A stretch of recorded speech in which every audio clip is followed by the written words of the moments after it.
Ok, bon, donc voilà.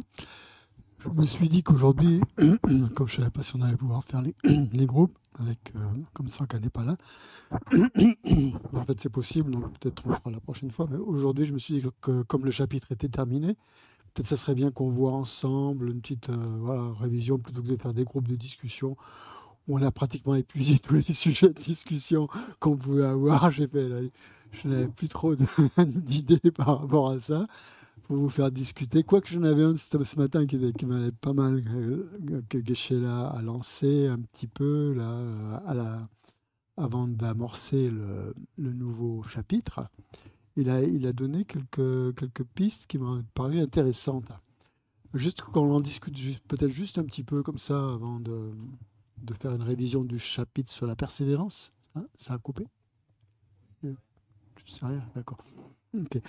Il a dit, regardez, qu'est-ce qui se passe quand vous êtes confronté à un problème, à une souffrance.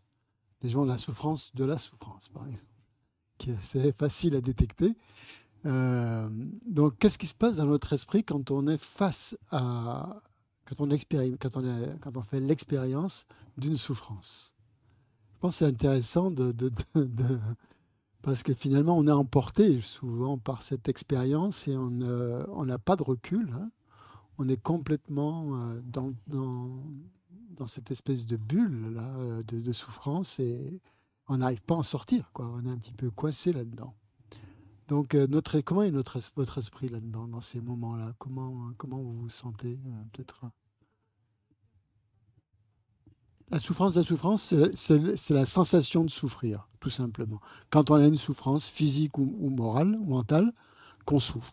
C'est ça la souffrance, la souffrance. C'est la souffrance évidente, si tu veux, de la sensation, qui est liée à la sensation de souffrir. C'est pas la souffrance du changement, qui est plutôt une sensation de plaisir, tu vois, qui va se transformer petit à petit.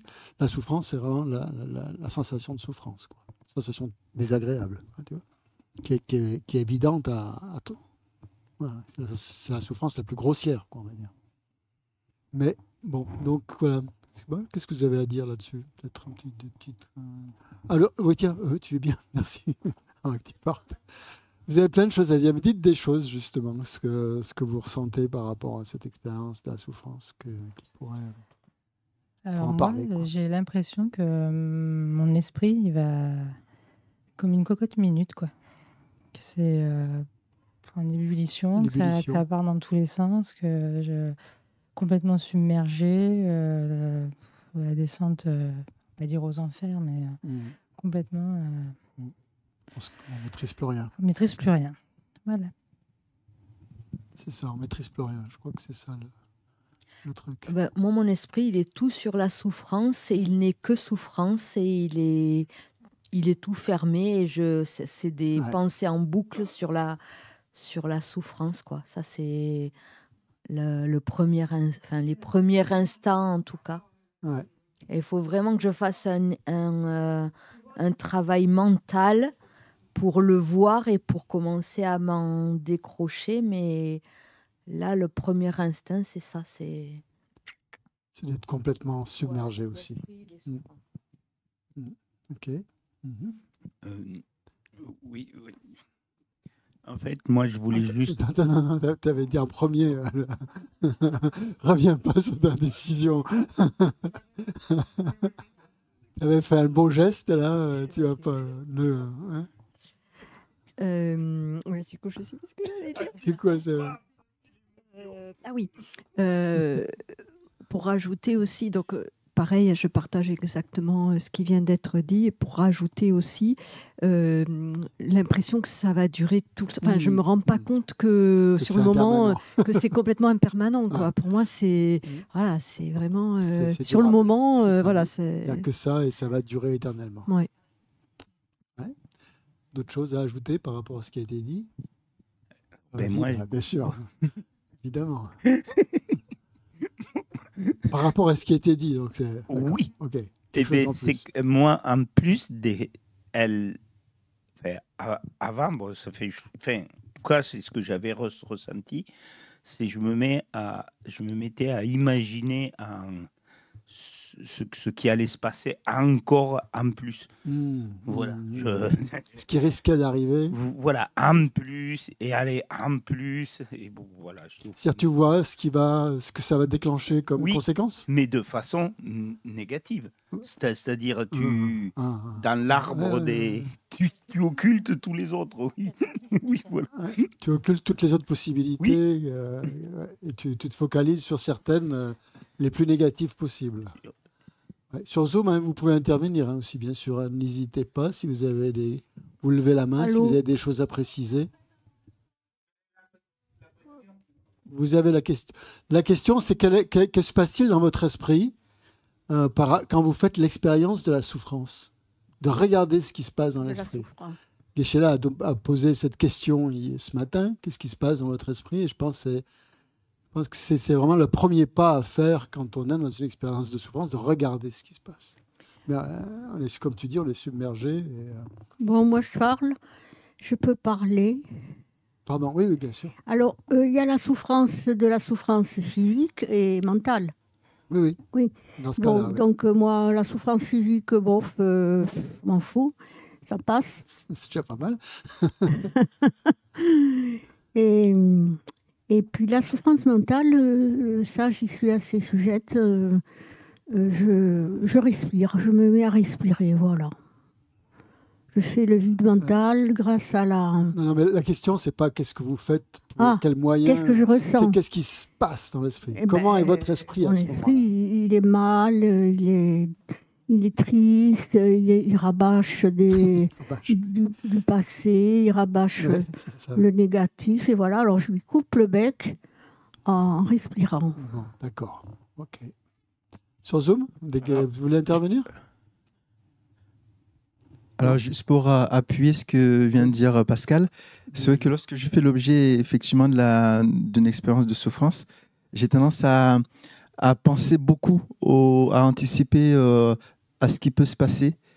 Voilà, j'anticipe, je me pose tout un tas de questions. Et s'il va se passer ça par rapport à ce que je vis. Et donc, ça crée de l'anxiété, en fait. Puisqu'on on vient, à travers ces questions, des choses qui ne sont pas encore passées, à anticiper d'autres souffrances, en fait. Donc, on vient rajouter de la souffrance sur de la souffrance. Exactement. Et ça, c'est terrible. C'est terrible. C'est l'imaginaire qui prend le dessus. Exactement. Et qui amène encore plus de souffrance. C'est ça. Complètement. Ouais. Alors que cette souffrance n'est pas là. Elle n'est pas là, mais on la crée. On la crée et elle devient du coup souffrance, quelque chose qui n'est pas réel, mais qui devient souffrance en fait. Donc ça, c'est terrible. Et qui génère pour le coup de l'anxiété. Si vous le voyez, c'est vraiment bien, parce que c'est pas évident quand même à voir. Complètement. C'était pour rajouter ce qu'a dit Pascal, parce que tu avais... complète... Personne sur Zoom. S'il y a une petite main qui s'est levée, non. Non. Ok. Oui. André. Oui, la souffrance, j'ai envie de dire, il y a plusieurs souffrances. Il y a des petites souffrances de tous les jours, quoi. Je crois qu'on en a pour des problèmes. Puis il y a vraiment des grosses souffrances, par exemple, quand pour des gros problèmes, pour des gros problèmes de perte de quelqu'un ou d'une maladie qui arrive. C'est pas du tout la même chose, à mon avis. Très bien. Tu veux... juste dire ça. Faut pas mélanger. C'est pour ça que le terme souffrance, quand on traduit, c'est une traduction en fait. C'est peut-être c'est difficile. Ça veut dire souffrance et dukkha, toujours le même mot qui parfois on le traduit pas justement pour bien prendre en compte aussi bien les petits problèmes qu'on peut rencontrer, les difficultés, que les grosses souffrances. Mais nous, le terme souffrance, en général en français, je crois, ça a une connotation quand même assez forte quand même, de souffrance, de pas simplement un petit problème, quoi. Mais le terme sanskrit ou même tibétain, c'est aussi comment ça comprend aussi toute forme d'insatisfaction, quoi, finalement aussi, qui est là, tout ce qui nous dérange, quoi, en fait. Tout ce qui n'est pas souhaité et qui nous arrive dessus comme ça. Mais c'est évident. Bon, après, bien sûr, les grosses souffrances, c'est... Moi, je voulais juste, en écho à ce que tu viens de dire, il y a les souffrances voilà, où on expérimente la douleur physique, on se taille un doigt, on se prend un gros pet, et là on voit bien qu'en fait on ne maîtrise rien du tout. Ah bah oui. Voilà. Alors justement, j'aimerais bien faire il y a une différence entre douleur et souffrance. Voilà. La douleur, on ne peut pas l'éviter. Voilà. Hein, tu vas chez le dentiste, ça fait mal, ou tu te coupes le doigt, comme tu dis, c'est la douleur. Ça, tu ne peux rien faire. Voilà. La souffrance, il y a quand même quelque chose à... Et quand même, par rapport à ça, tu vois, moi, j'ai expérimenté aussi quand tu es en service de réanimation par rapport au Covid et que tu es dans les mêmes, par exemple, tu vois, tout d'un coup, tu sens que tu as perdu tout contrôle, en fait, tu vois, parce que des fois, tu es malade, mais tu as encore ton intégrité, donc tu sens bien que tu perds un peu les pédales, mais tu as encore ton intégrité. Et moi, j'ai fait cette expérience presque de perdre quelque chose de mon intégrité, j'arrivais plus à respirer, je sentais que, comme s'il y avait un truc imminent, presque de mourir, quoi, qui allait arriver. Et presque, tu vois, c'est contrairement à tout ce que j'aurais pu m'attendre, il y a un moment où la panique totale, et presque le moment où ça allait arriver, tu vois, presque où il fallait, presque on m'a dit, suivant l'endroit où vous allez aller, tu vois, c'était ou l'AREA ou le service, voilà. C'est presque le moment où j'ai, tu vois, lâché quelque chose. Mais c'est étrange comme sensation. Il y a toute cette angoisse, tout ce truc de perdre son intégrité, tu vois, presque physique et morale. Parce que du coup, je me disais, mais je vais me raccrocher à tout ce que j'ai appris et tout, et c'est très difficile. Voilà. Et puis, voilà, il y a un moment où, quelque part, presque, je ne sais pas, il y a un lâcher-prise. Ouais. Très étrange, voilà, sur une expérience un peu de... Très forte. Ouais. Voilà. Bon, à partager, je ne sais pas, voilà. Bien sûr ça peut amener à un lâcher-prise, à la souffrance, ouais. Tout à fait, oui. Moi, c'était par rapport aux souffrances morales, pas comme... quand on apprend, par exemple, quelque chose qui nous fait mal, je ne sais pas, ce que ça me fait, c'est tout à coup, j'apprends. Et puis, il y a une espèce de tristesse qui s'installe. Et puis, je me rends compte qu'il va falloir petit à petit amorcer des changements pour vaincre cette tristesse. Comme si il y a des souffrances où tout à coup, il y a une tristesse qui s'installe là et on se rend compte que là, il va falloir... jusqu'à quel point, qu'est-ce qu'il va falloir remonter comme échelle ou pas quel est le niveau d'échelle de cette souffrance, quoi.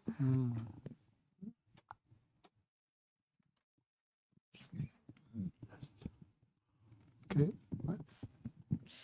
J'ai un mot qui vient, c'est emporté. On est complètement emporté quand on est dans la souffrance. Après, il y a une... je suis intéressée par cette différence entre la douleur et la souffrance. Parce qu'au niveau médical, dans les hôpitaux, on parle de douleur. Pas de souffrance. Mais pas de souffrance. Alors que pour moi, c'est... Parce que c'est personnel, peut-être. C'est trop personnel. Je ne sais pas, je ne comprends pas pourquoi. D'où la question de Téchéla qui nous invite justement à regarder comment on la vit personnellement. Ouais. Quoi. Hein, on ne parle pas de la douleur. Là. La douleur, c'est la douleur. Quoi. Mais la souffrance, on peut la vivre de manière très, très différente. Chacun, suivant son niveau, suivant sa pratique, suivant le lâcher-prise, comme tu dis, suivant... ce à quoi on se relie ou on ne se relie pas. Quoi. Oui. Ouais. Marthe Robin, qui est une grande christique chrétienne, elle a été alitée pendant 45 ou 50 ans. Ouais. Et de très grosse souffrance, elle a dit qu'elle s'était détachée de son corps. Bien sûr. C'est une réaction. C'était détaché de son corps, donc elle continue à vivre à peu près normalement. Sans ressentir de souffrance. Je ne sais pas trop ce que ça veut dire, mais enfin, elle a dit « je me suis détaché de mon corps ».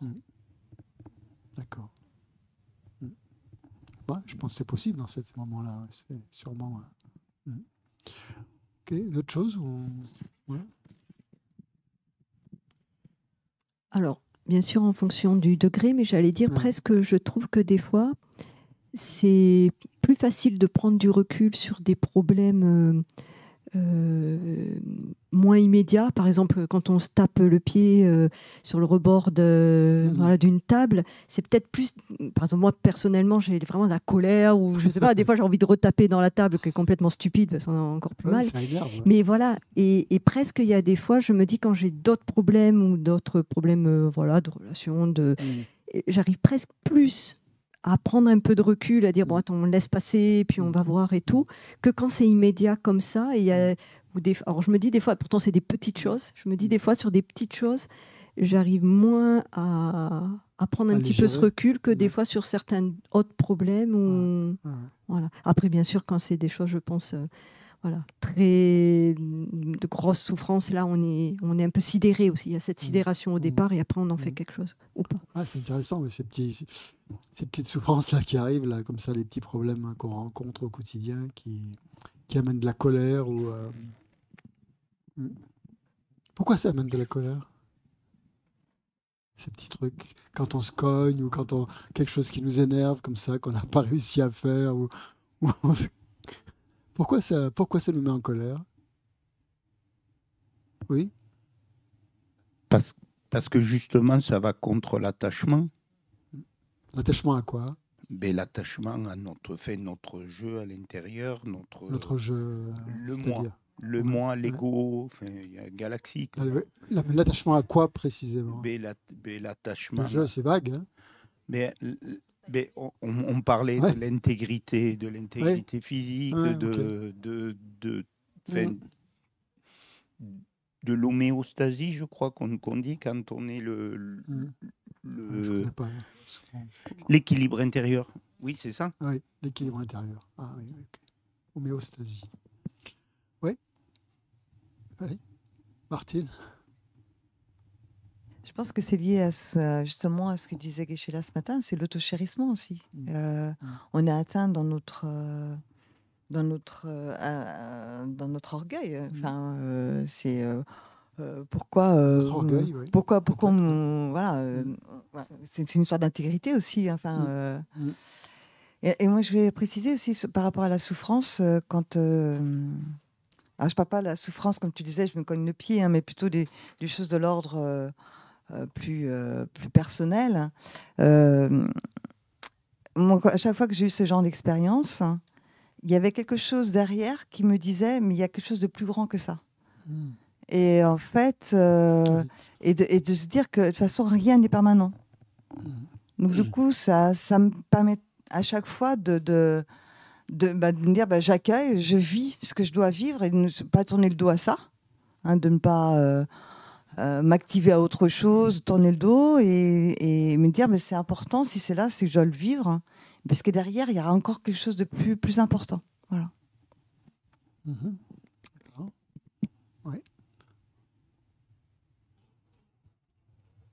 Mais ça veut dire qu'il y a déjà un travail qui a été fait pour relativiser la souffrance. Mais ce qui est intéressant, c'est vraiment voir l'esprit, comment il est. C'est ça qui est la question qui est posée. Tu vois, vraiment on ne parle pas tellement des moyens, tu vois, d'éviter ou de contourner le truc, mais vraiment ce qui arrive dans l'esprit. S'il y a des perturbations mentales, s'il y a de la colère, s'il y a de l'orgueil, s'il y a des trucs comme ça. C'est ça qui est intéressant de voir. Ouais.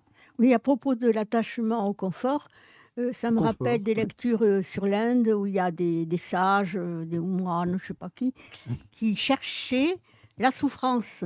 Ils cherchaient à ce qu'on leur tire les cheveux, je ne sais plus. Pire que ça, oui. Il y en a qui... Oui, mais je me souviens de ça. Il y a des ascètes hindous, effectivement, qui pratiquent l'ascétisme et qui, justement, vont rester, par exemple, des années sur un seul pied. Pendu à un arbre, comme ça. Il y a plein de trucs comme ça qui font pour dépasser la souffrance, justement. Pour regarder, pour transformer ça. Et, il y a plein, dans l'hindouisme, il y a pas mal de choses comme ça pour d'exercices. Alors, je voulais juste rebondir à la question que tu posais tout à l'heure. Lorsque l'on se cognait le pied, là, pourquoi il y avait cette forme de... Pourquoi ça nous énervait de colère? Moi, je pense que c'est lié à ce confort, en fait, hein, qui nous fait sortir de ce confort. Et notre ego aussi, voilà, cette fameuse fichue zone de confort, quoi, en fait. Toujours. toujours, on en revient. Et puis, quelque part, un petit peu cet ego, d'une manière générale, qui est partout, qui nous... Oh, c'est terrible, cet ego. Ouais. Sans Zoom, ça va? Vous vous sentez pas trop... Ok, oui, il y a Colette, non, qui envoie des pouces. Ouais. Oui, on t'entend.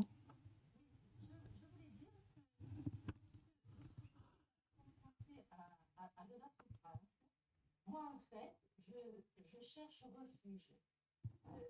Ma première préoccupation, c'est de savoir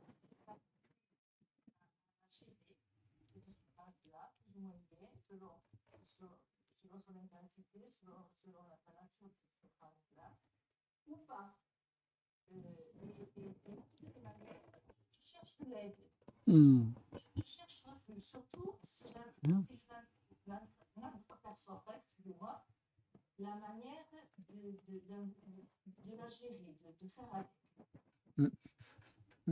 Et depuis quelque temps, surtout après en avoir parlé avec Charles, eh bien, je prends refuge auprès de Tara.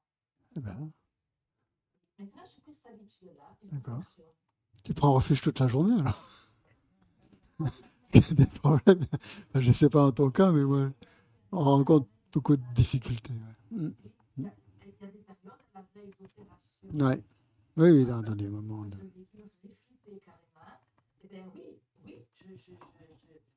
Je priais Tara, je restais le mantra de Tara, je sais ce que ça me passe. Hein. Oui. Bon, ben c'est bien. Bon, deuxième question. Qui fait suite un petit peu à ce que Geshe-la a dit et qui était dans la suite. Quand on parle dans le bouddhisme de prendre les conditions hostiles ou les difficultés, ce que vous voulez, comme voie. C'est une expression qu'on utilise beaucoup dans le Lojong, hein, transformation de l'esprit. Prendre les conditions hostiles comme voie. Qu'est-ce que ça veut dire pour vous? Ça permet d'avancer. On est plus dans la oui. Plus on a des difficultés, plus on avance. Oui, plus on a des difficultés, plus on avance. Plus on avance. Plus on s'interroge. Ça dépend, pas toujours. Parfois, on a des difficultés, ça nous bloque complètement. Ça nous interroge sur notre karma, ça nous interroge sur plein de choses, et donc on avance sur la voie. Mais qu'est-ce que ça veut dire prendre les conditions hostiles, prendre les difficultés comme voie? Comme voie. Juan? Oui. Oui. Joyeux.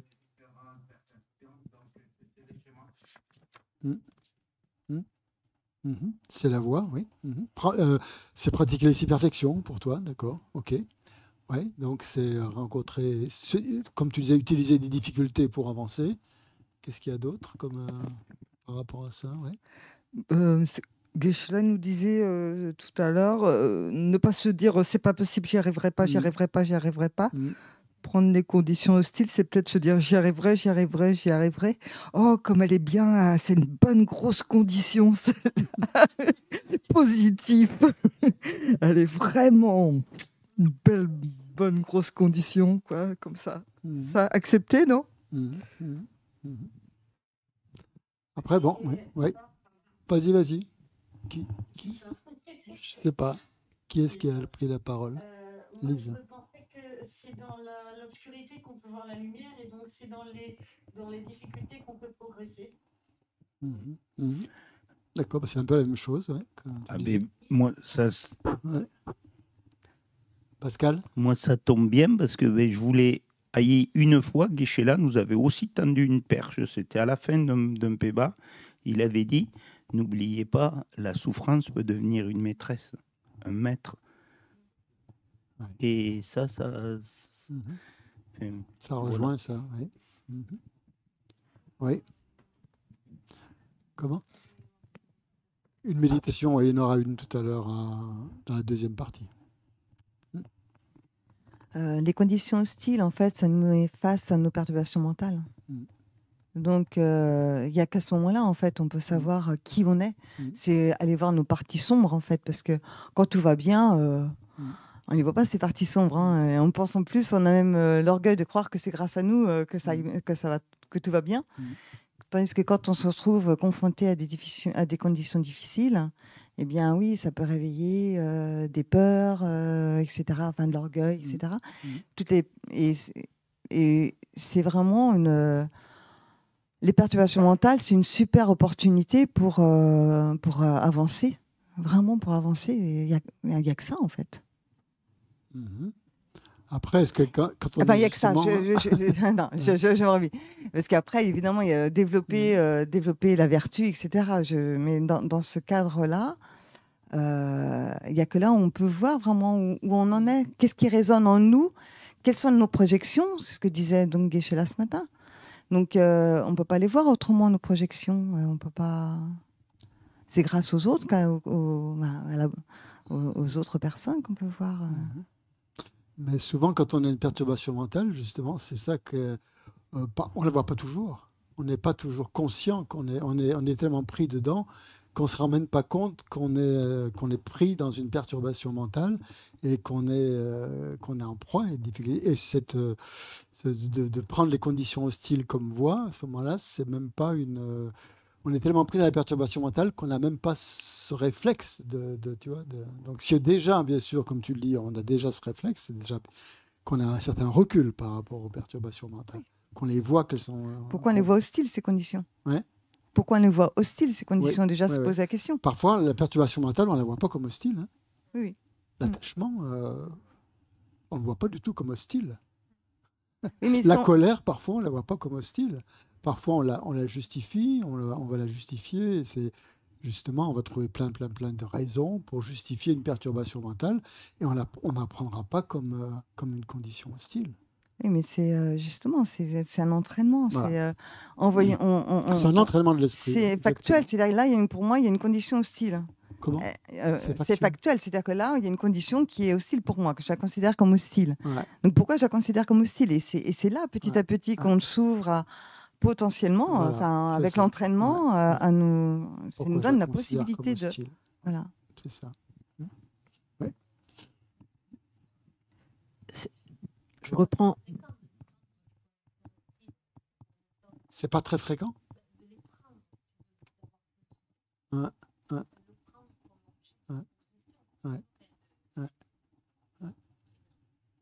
Oui, c'est pas fréquent.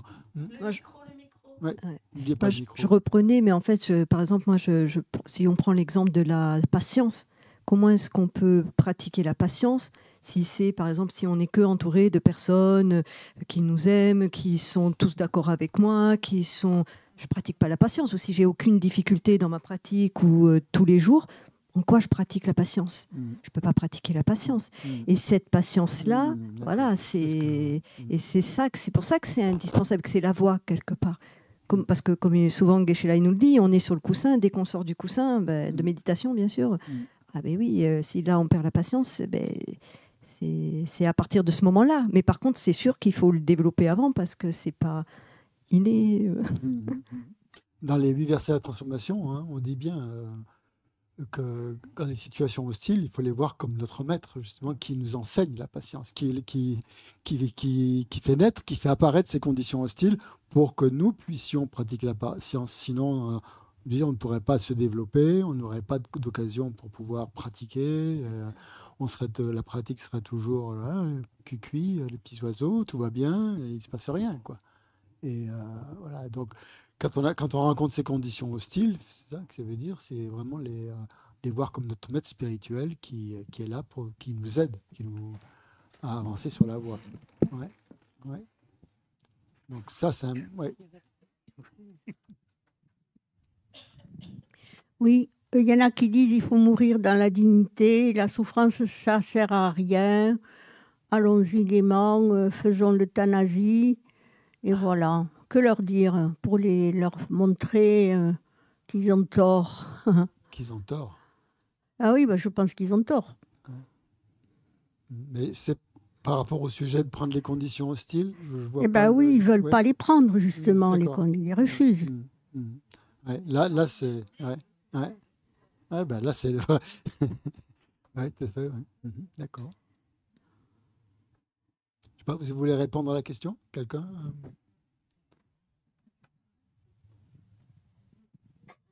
Ouais.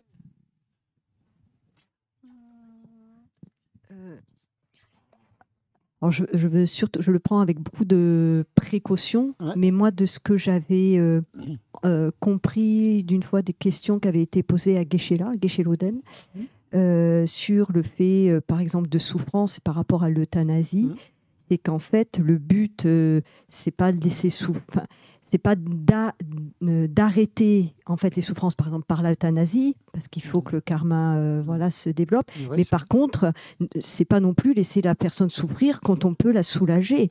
Moi, de ce que j'avais compris, c'est que par exemple, si on peut mettre la personne en état de peut-être sommeil ou pas tout à fait, alors de ce que j'avais compris. Après, je sais pas si tout le monde a compris comme moi, mais moi, ce que j'avais compris, c'est que c'était pas de laisser complètement, ne rien faire en se disant, c'est son karma, il faut qu'elle l'épure jusqu'au bout. Je n'avais pas compris ça, en fait. Okay. Merci. Je voulais juste vous parler d'une petite anecdote. Alors, c'est beaucoup plus léger, mais ça a pu arriver à tout le monde. En début de semaine, je faisais du vélo pour entretenir ma forme. Et il y a une dame devant qui avait un chien en longue laisse de 15 mètres de long. Le chien s'est précipité sur moi avec les crocs. Voilà. Et la dame m'a hurlé « Attention !» Donc, très très vite, je me suis dit, il va me bouffer, il va m'attaquer, c'est clair. J'ai donné un coup de volant, je suis tombée dans le fossé. Il avait plu, donc il y avait 30 cm d'eau. J'avais mon sac à dos avec mon téléphone portable, tous mes papiers. Et je suis restée dans le dos, comme ça, dans l'eau, pendant 10 minutes, sonnée, parce que je suis tombée un peu sur un mur en pierre. Et puis, elle m'a aidée à me relever. Et puis, j'étais pas en colère. Mais je lui dis, vous allez faire marcher votre assurance, parce que j'ai vidé mon sac à dos, il y avait le téléphone il y avait de l'eau partout, c'était une horreur. Les papiers, n'en parlons pas. Et là, elle m'a dit, non, parce que mon chien, il était en laisse. Et là, j'ai senti en moi... D'accord. Prendre des conditions hostiles comme vous. Quelques conditions hostiles s'élever. Et je dis, puis alors là, j'ai lâché un truc complètement débile. Je dis, on se reverra devant le tribunal. Stupide, j'avais même pas imaginé un instant lui faire un procès, mais j'ai lâché ça comme ça pour lui faire peur, puis des fois qu'elle change d'avis. Elle m'a rappelé après, elle n'a pas changé d'avis du tout, mais je me suis rendu compte après, en rentrant à la maison, j'ai fait des radios et tout, parce que j'avais des bleus partout, je me suis rendu compte que tout ça, finalement, c'était peut-être arrivé à cause de moi, et puis je suis repartie en arrière. J'ai pensé au karma, donc ça m'a fait avancer. Mais sur le moment, la colère, elle était là, quoi. Et je ne l'ai pas gérée. Impossible. Voilà. Mais c'est déjà bien c'est d'avoir même si on l'a avec un temps de délai, c'est déjà avoir cette vision différente de la situation. C'est ça. Ce qu'il faut s'entraîner, c'est sur le moment à l'accepter et avec les moyens que l'on a. Donc les effets bénéfiques de prendre justement les conditions hostiles comme voie, c'est quoi? C'est la question suivante qu'a posée Geshe-la. Quels en sont les effets bénéfiques de prendre les conditions hostiles comme voie? C'est parce que c'est toujours la même démarche. Quand on voit les conditions, quand on voit ce que ça apporte, finalement ça soulage. On progresse. Comment? On progresse. Et j'aime bien cette analogie du lotus qui a ses racines dans la boue et qui devient... Voilà. Progresse, oui. C'est une occasion de pratiquer le dharma. C'est-à-dire déjà de voir pourquoi cette expérience de souffrance s'est présentée à nous, qu'elle vienne de notre karma, etc. Donc... voilà, méditer sur ce karma.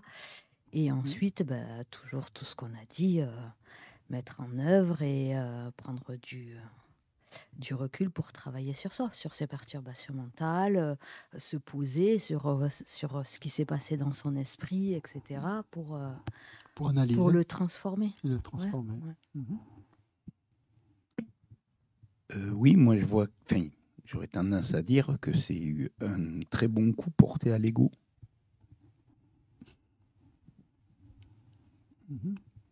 Mais à ce moment-là, est-ce qu'on voit vraiment l'ego qui surgit, Non. Est-ce qu'on n'est pas plutôt dans la défensive ou dans oui, mais l'agressivité peut-être tu disais après, dans l'analyse, tout, je veux dire qu'en fait, la grosse victoire, c'est de s'être dit, tiens, ben oui, ben là, hop, il faut diminuer la voilure.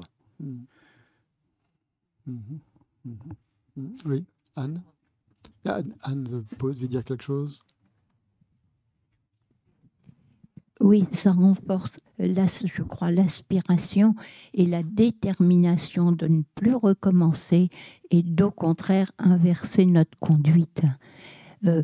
Je parle de ça en me référant surtout à des souffrances qui viennent du corps, sans qu'il y ait des personnes extérieures qui nous oppriment. C'est beaucoup plus facile, mais de se dire oh bah, si je vis ça, c'est que je l'ai fait subir à d'autres, et ça, je ne veux pas. Je souhaite vraiment maintenant ne plus faire ça. Ça fait trop mal, et je souhaite au contraire maintenant aider les êtres, et donc suivre ce chemin. Donc, c'est réflexion sur le karma, sur la purification d'un karma non vertueux. C'est ça. Voir que c'est vraiment la purification et découvrir que vraiment cette notion de purification et accumulation de mérite, c'est vraiment les deux jambes pour y aller. Purification d'un karma non vertueux, oui. On dit aussi, j'ai dit que c'était plus facile après... quand on prend ces conditions hostiles comme voie. Donc, un des effets bénéfiques, c'est que chaque fois, ça devient plus facile. Au début, ça paraît difficile comme entraînement, comme par exemple dans le cas comme ça, tu te fais agresser par un chien. La première réaction, bien sûr, c'est de se révolter, quoi, en quelque sorte. Mais après, en méditant là-dessus, après, il peut y avoir une réaction plus immédiate au moment où ça se passe. Et c'est là où il faut arriver. Je pense que les grands yogis, les grands maîtres y arrivent à tout de suite prendre cette adversité, cette hostilité comme un mûrissement du karma négatif, et de le prendre comme une voie d'éveil, quoi, comme ce qui permet d'atteindre l'éveil. Et si on arrive à la voir automatiquement dès que cette condition arrive, voilà, c'est ça, c'est gagné, quoi. Mais pour nous, c'est très difficile. Parce que pourquoi c'est difficile? Bah oui, il y a la saisie de l'ego. La saisie, quand on parle de saisie de l'ego, c'est bien une saisie. Hein, ça s'élève tout seul, quoi. Cette apparence est tellement hostile, on est tellement... ça nous apparaît comme une hostilité. Et la Mazopa dit toujours, ça nous apparaît comme hostile, alors que c'est un cadeau. C'est notre vision des choses qui est complètement fausse. Ça nous apparaît comme ça. Parce qu'il y a l'ego, la vision, qui transforme quelque chose de positif en négatif. Pour en mettre, c'est une situation positive. Mais nous, ça devient quelque chose de négatif parce que notre intégrité, notre ego, tout ça, est touché. Et c'est juste cette perception, quoi, une apparence, quoi, qui est là. Et on voit bien que cette apparence, comme dirait Rinpoché, c'est une hallucination, en fait. On est halluciné par une projection mentale, en fait. Oui. Et c'est ça la transformation de l'esprit, en fait. C'est de transformer le négatif en le voir comme étant positif. Moi, c'est quand même, malgré tout, la souffrance des enfants qui me pose un problème. Je comprends bien que nous, on peut avoir une réflexion, avoir une autre, mais moi, j'ai été témoin de grandes souffrances. Et alors là, tout ce que vous dites là, ça me paraît compliqué quand même. Hein. Pour les enfants, je parle. Hein. Non, mais là, on parle de sa propre souffrance. Hein. Oui, on peut... Si ça te renvoie à ta propre souffrance, de voir des enfants souffrir, à ce moment-là, c'est ta souffrance qu'il faut analyser. Oui, mais l'enfant lui-même, lui, qui souffre. On ne sait pas. On ne parle pas de la souffrance de l'autre. La souffrance de l'autre, c'est quand même une projection mentale aussi, jusqu'à un certain point. Hein. Pas pour lui. Tu ne sais pas. On peut avoir l'impression... Non, on ne sait pas. Non. Il y a une grande part de subjectivité quand même. Non. Bien sûr, c'est évident de voir la souffrance. C'est la voie. Hein. Je ne suis pas en train de dire qu'ils ne souffrent pas.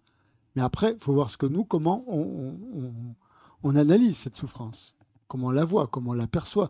Et ça, c'est toujours par rapport au filtre de nos perturbations mentales, évidemment. Hein.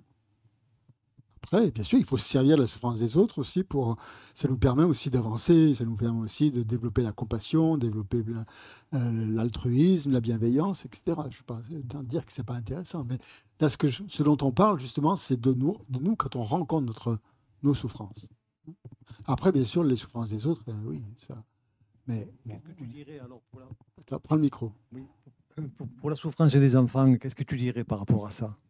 Mais comme quoi, par exemple? Qu'est-ce qu'on peut faire pour un enfant de 7-8 ans qui démarre, qui est malade? Si tu peux l'aider, tu fais ce que tu peux. Pour l'aider, tu agis, voilà, quoi. Il y a des possibilités d'action. Il y a des associations qui aident les enfants. Il y a plein de choses. Si tu veux aider les enfants qui souffrent, il y a plein de possibilités. Oui, sur Zoom. Oui, du coup, ça me rappelle en fait précisément cette question. C'est aussi ce qui nous avait parlé une fois de cette expérience qui m'avait marqué. Il parlait justement des enfants, c'était avec les massacres qu'il y avait eu le 29, je crois.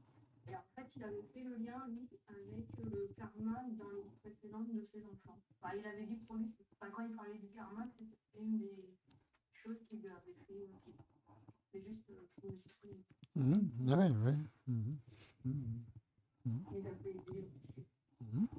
Ouais. Le karma pensez au karma, effectivement, de ces personnes-là, de ces enfants qui sont dans la souffrance actuellement. Mais ça ne suffit pas. Hein. C'est bien de penser au karma de ses enfants, mais le but aussi, c'est de le soulager, ce karma, quoi. Si on peut. Sinon, qu'est-ce que tu peux faire? Alors, constater ton impuissance, constater ta tristesse, ça ne va pas vraiment forcément... Si, ça peut développer de la compassion pendant un moment, peut-être. Ou je ne sais pas, ou de la pitié, ou de la compassion. Mais la compassion, c'est quand même beaucoup plus fort que ça, quand même. C'est quand même à vouloir vraiment sortir l'autre de la souffrance et lui donner les moyens d'en sortir, que ce soit des moyens immédiats ou des moyens spirituels ou d'autres, quoi. Bien sûr qu'on peut toujours méditer sur le karma de ces enfants-là. Mais... Ouais. Et aussi, quand on constate notre impuissance, ça peut nous donner la force, la motivation d'aspirer encore plus à l'éveil, parce que c'est le seul moyen pour vraiment aider les êtres. Exactement. C'est à ça que ça sert.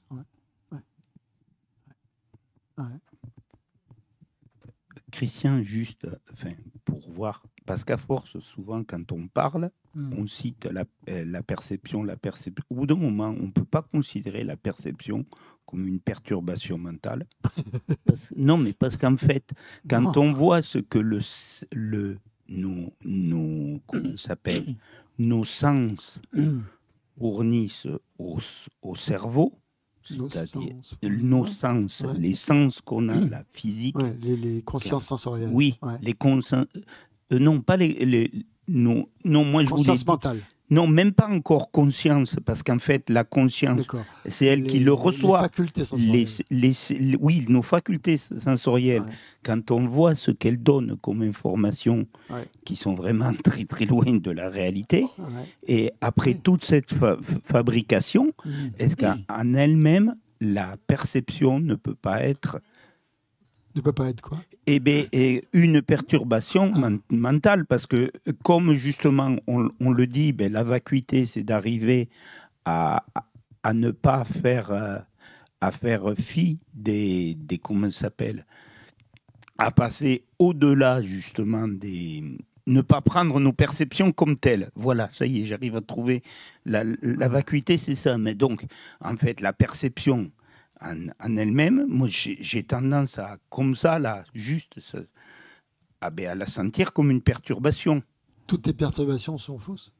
Non, c'est pas ce que je veux dire, c'est que la perception en elle-même, ce mécanisme qui nous permet de percevoir le monde. Oui. Et c'est quoi? Il y a perception visuelle, par exemple. Oui. Et après, il y a une... Comment on appelle ça? Une... interprétation, si tu veux. Voilà. Oui, mais c'est interprétation. C'est cette interprétation qui est une perturbation. Voilà, d'accord. Si on sait pas. Il y a une conception, si tu veux. Il y a la perception et la conception qui vient se mettre sur cette perception. Et ce qui est faux, ce qui est erroné, c'est cette conception. Elle est toujours fausse. Voilà.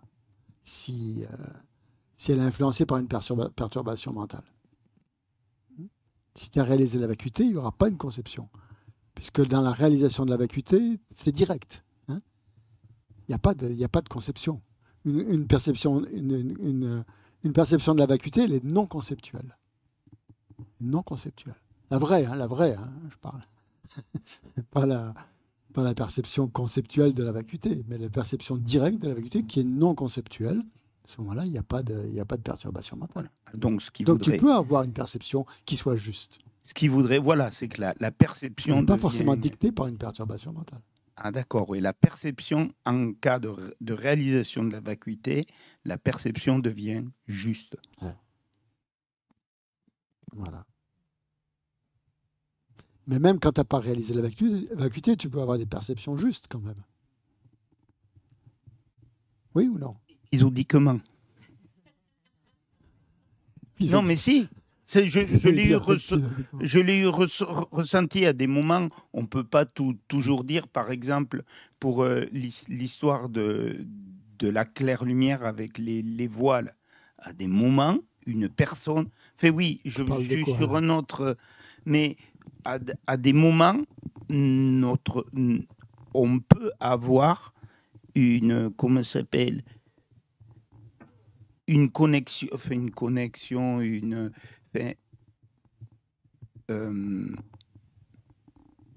vue juste. Pas tout le temps, mais sur certains sujets. Alors le problème, c'est qu'elle est mélangée avec les autres. Tu peux même avoir des conceptions plutôt justes aussi. Si tu vois de la fumée, par exemple, tu vas dire il y a un feu quelque part. Tu vois pas le feu directement, tu vois la fumée.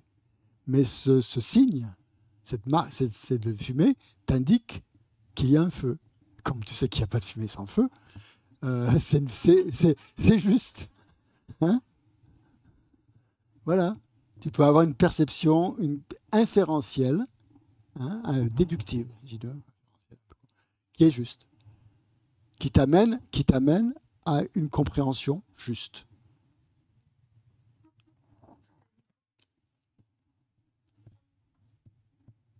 Qu'est-ce qu'il y a, André? Vas-y, t'as quelque chose de drôle. Allez. Oh, mais ça fait du bien. Dis une bêtise.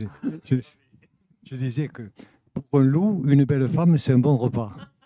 Pour qui? Pour un loup. Pour un loup? Oui, une belle femme, c'est un bon repas. Mm-hmm.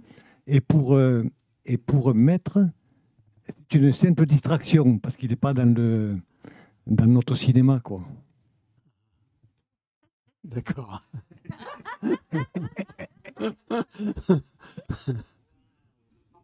Bon, tu sais, ouais, ok, bon, si tu veux, pourquoi pas.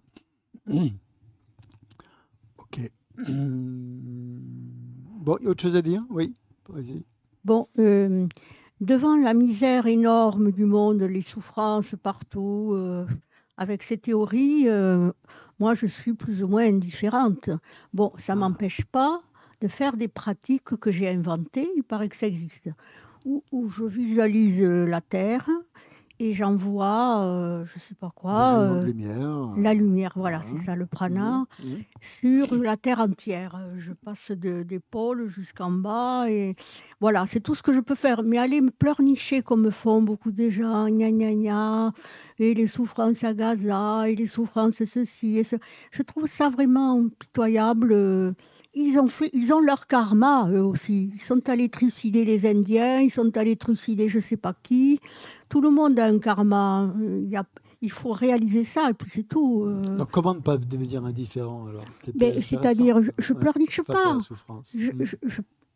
Tu penses que le bouddhisme rend indifférent à la souffrance? Mais c'est pas d'indifférence, puisque j'agis quand même. Je fais ces pratiques que j'ai inventées. Si la pratique te rend indifférent, c'est qu'il y a un problème. Mais je mets ce mot indifférent, c'est pas vraiment de l'indifférence, puisque je fais des pratiques pour les aider, quoi, leur apporter la lumière. Mais après, pleurnicher, même aller apporter ceci, cela, de la viande ou je sais pas quoi. C'est pas forcément pleurnicher. Pourquoi pleurnicher? Bon, mais ça, c'est des actions, mais c'est tellement ridicule, c'est pas ça qu'il faut faire. Même une petite action vertueuse, faut s'en réjouir, hein, comme a dit Geshe-la ce matin. Une toute petite, même minime action vertueuse. Ça développe quand même une capacité dans l'esprit et de se réjouir et ça amène de la joie. Hein. Se réjouir, ça veut dire avoir de la joie de faire une pratique vertueuse, d'envoyer de la lumière dans le monde et de s'en réjouir. Hein. C'est fantastique. Quoi. Oui, je comprends. Donc, et même une petite action vertueuse pour aider un enfant, ou ce qu'on peut faire, c'est tout ce qui est vertueux est source de réjouissance. C'est un peu le sujet de toute cette de ce chapitre 7 quoi, sur la persévérance enthousiaste, quoi. Voir vraiment les effets bénéfiques de la persévérance et l'enthousiasme. Donc, oui, pour moi, il faut se méfier aussi de dire bon, c'est leur karma, c'est comme ça. Moi, je travaille avec des handicapés mentaux et je peux vous dire que j'ai vu des êtres et à côté, ils avaient des qualités que je n'ai pas retrouvées chez des gens, comme on dit, normaux. Une sorte de sensibilité, de sincérité, de spontanéité qui m'a ému et qui nous a troublés à tous, parce que ces êtres-là, pourtant, ils étaient dans une grande souffrance, mais ils avaient quelque chose de pur. C'est ça, le mot souffrance, qu'on vient peut-être. Voilà, qu'est-ce qu'on met, nous, derrière cette souffrance? C'est sûr, hein, c'est des êtres, bon, peut-être improductifs, tout ce qu'on veut, même s'ils travaillaient un peu, mais il y avait des qualités de cœur qui émergeaient, mais ça nous troublait. Quand on le voit, quand on travaille avec eux, on se rendait compte qu'il y avait des choses qui étaient vraiment très rares chez certains. Voilà. La Mazopa, il cite l'exemple d'un guéché qui, à la suite d'un enseignement à Dharamsala, pendant la pause, il allait aux toilettes, là, puis il n'avait plus, il a glissé sur les escaliers et il s'est fendu le crâne. Et tout le monde était là, peuré et tout ça. Mais ça a dû te faire mal, ça a dû être incroyable. Mazopa lui a dit ça va être incroyable. Il a dit non, j'ai ressenti une félicité incroyable. Mais vraiment, il ne disait pas pour rigoler. Hein. Ça lui avait déclenché la félicité. Pas du tout, il n'a pas du tout de la souffrance. Bon, je prends des êtres réalisés qui ont un certain niveau, quoi, mais on ne sait pas à quel niveau sont les gens. Ouais. Est-ce que vous pensez, moi j'ai souvent tendance à penser, mais je ne sais pas si j'ai raison, qu'on a finalement, le karma, on a la souffrance qu'on peut endurer quelque part. Hein. Je ne sais pas si vous... moi, il y a des souffrances que je ne pourrais pas endurer, que je serais incapable d'endurer. Hein, parce que mon mental, il n'est pas assez fort. Je n'ai pas l'esprit, mentalement, je ne suis pas assez fort pour les endurer. Et par chance, les souffrances ne m'arrivent pas. Si elles m'arrivaient, je serais peut-être complètement submergé. Donc, j'ai la chance peut-être de pouvoir prendre les conditions hostiles qui nous arrivent comme voie. C'est peut-être celles que l'on est capable de prendre aussi. Et peut-être merci les Bouddhas, merci les maîtres, justement, qui font qu'une fois qu'on est sur la voie, justement, on n'est pas seul, on est protégé. On a quand même le refuge, comme on l'a dit tout à l'heure, qui est là pour nous aider. Et donc... des souffrances qui sont à notre portée. Il y a des gens qui n'ont peut-être pas cette possibilité-là et qui sont tout de suite confrontés à des souffrances énormes. Je ne sais pas.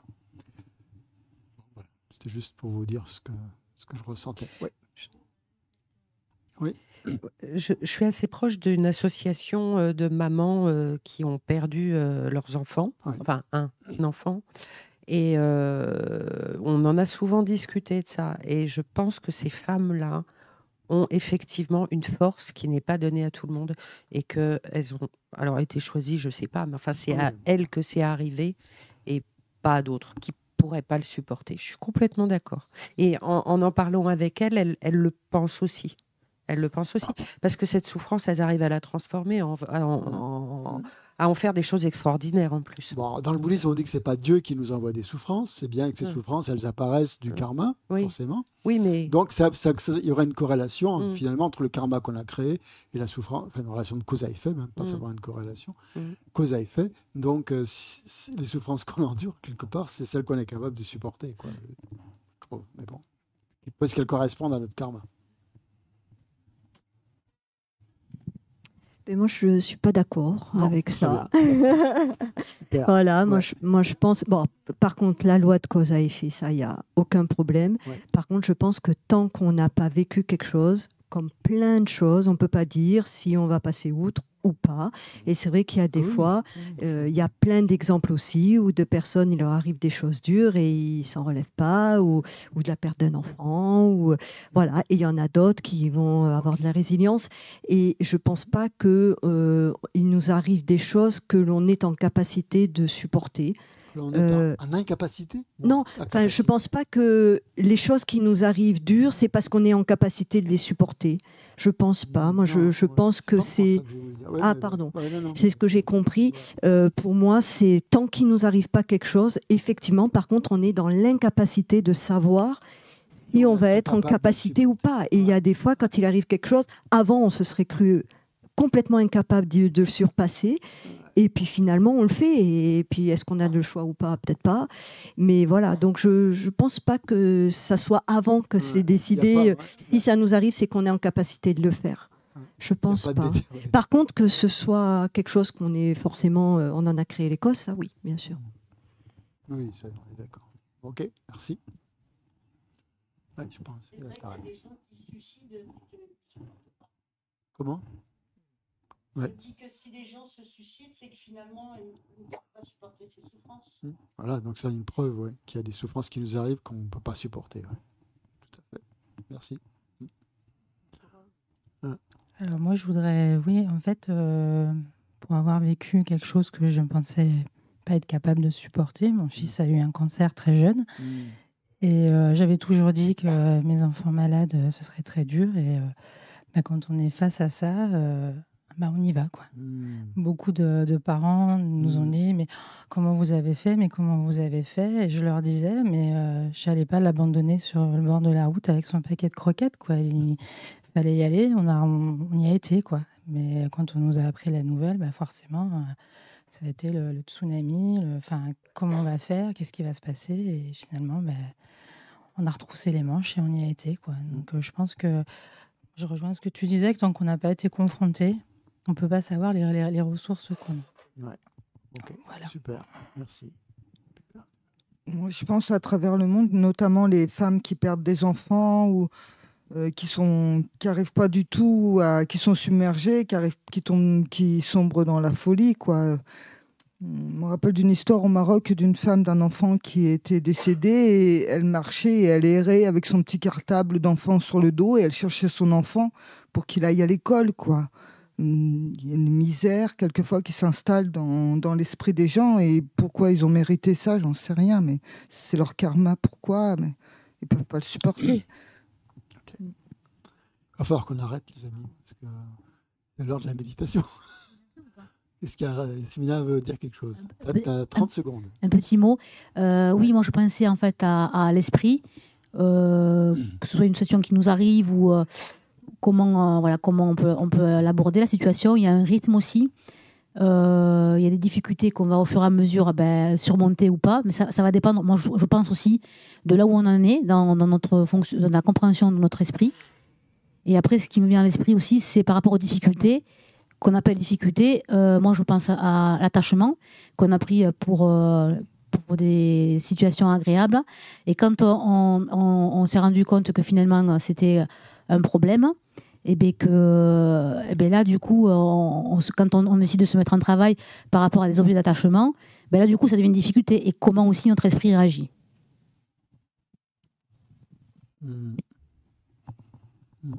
D'accord. Par rapport à l'attachement, oui, c'est sûr que c'est ça qui va faire... c'est l'attachement qui va être sûrement déterminant par rapport à la capacité de surmonter les difficultés ou pas, je pense aussi. Ouais, merci.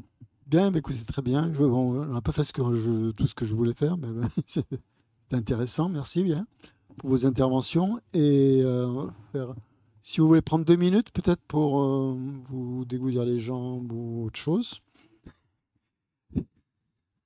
Pas vous dégourdir autre chose, pour faire autre chose.